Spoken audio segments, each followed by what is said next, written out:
guys. So I think that the first step to getting started in real estate investing is selecting your real estate investment strategy. So there are almost countless ways to invest in real estate, but I'm going to talk about the 6 most common ways, which are house hacking, wholesaling, flipping houses, buy and hold, investing in REITs, and participating in syndication. So this is going to be real quick overview of these things, but house hacking is basically just where you use a property or your primary residence that you already own and you find a way to monetize it further, whether it's taking on a long-term tenant and renting out an extra space or a room, or doing a short-term rental on Airbnb, generating extra cash flow from a piece of property that you already own. Second thing is wholesaling. Basically, a wholesaler, they will find someone who's trying to sell their house, usually a distressed buyer, and they will arrange a contract with the seller to help them sell the house. And then they'll basically find a buyer and they will charge a fee or a commission for putting the buyer and seller together.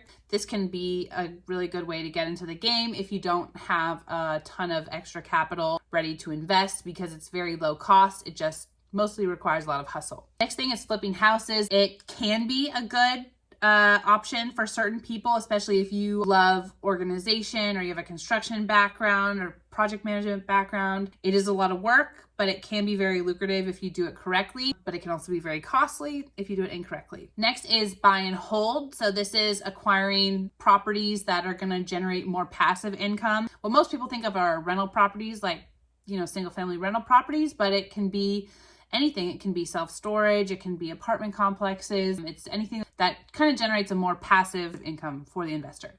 Next up is syndication. This is where you pool your money with several other people to purchase larger real estate assets, usually commercial assets like apartment complexes. So this can be another great way to get into the game. It can be a lot more passive if you select the syndication sponsors. If they have a good track record, can be a really good way to get into commercial real estate. Then finally, REITs. This is probably the most passive way to invest in real estate, but still a good option for a lot of people. And this is, similar to investing in stock, buying a small share of a large commercial real estate asset and generating passive income or dividends that way.